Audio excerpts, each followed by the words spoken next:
Hello, this is Dr. Eric Bricker, and thank you for watching AHealthcareZ. Today's topic is advertising in healthcare. Now, believe it or not, direct-to-consumer healthcare advertising in America totals $16 billion a year.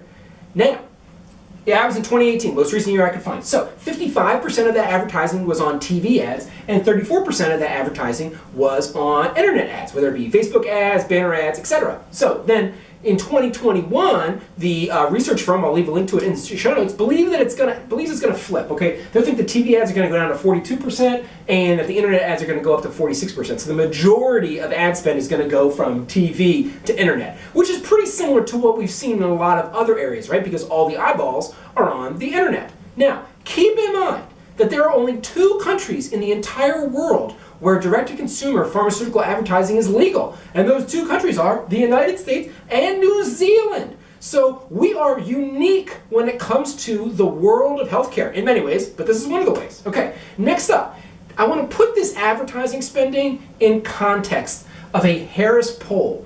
So Harris, the famous polling company, polled just over 1,000 people, and they asked them a variety of questions about healthcare. But one of the questions they asked them was, okay, of healthcare organizations, which do you believe puts patients over profits? In other words, puts patients first over money. Only 9% of respondents said that pharmaceutical companies put patients first. Only 16% of people said insurance companies put people first ahead of money. Only 23% of people said hospitals put patients over money. And 36% of people said providers, doctors, nurses, therapists, etc., put patients over money. Okay, so healthcare providers are winning the battle of quote-unquote credibility, but they're losing the war. You gotta be kidding me. Only 1/3 of the respondents, a little over 1/3 of the respondents, thought that doctors and nurses and therapists put them first over money. I mean, in my opinion, that's terrible. And that's the best there is.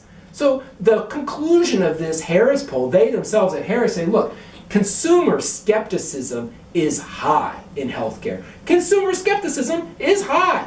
Now, the final piece of context I want to put this in is that, look, overall healthcare ad spending is still going up. It's going up about 3.5% a year. Now, total ad spend across all industries is going up about 5 to 7%. So healthcare advertising spend is going up at a slower rate compared to the rest of advertising spend, but it's still going up. In other words, they're still dumping more than $16 billion a year now in advertising to customers that don't believe that they have them in their best interests.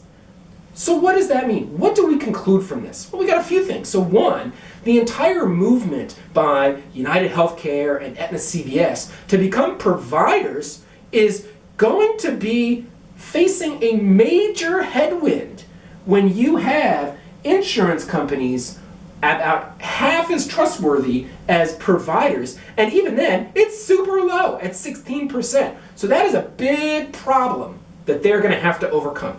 Okay, implication number 2, that essentially the newer companies in healthcare are actually the most trustworthy because they got a clean slate. They don't have the extra baggage, right? So if anything, if you've been around in healthcare, then you fall into these categories of like untrustworthy groups. So, and that's why you see success of new entrants into healthcare, whether they be totally new companies like Teladoc. I mean, it has to provide a valuable service or product. I mean, it can't be junk.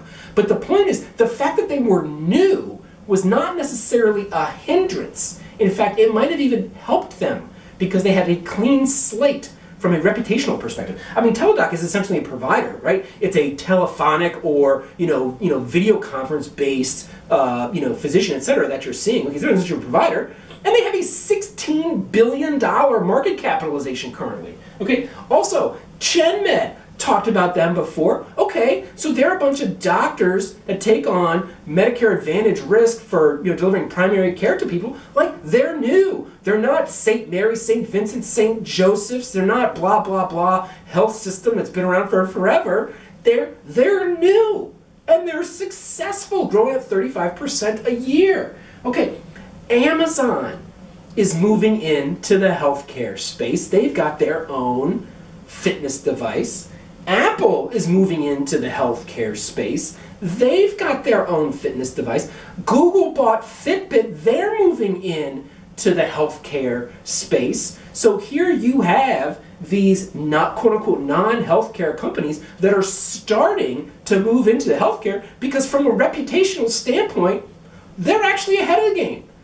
So this dynamic of high spend in a low trust environment is something that we all need to keep in mind in healthcare. And thank you for watching AHealthcareZ.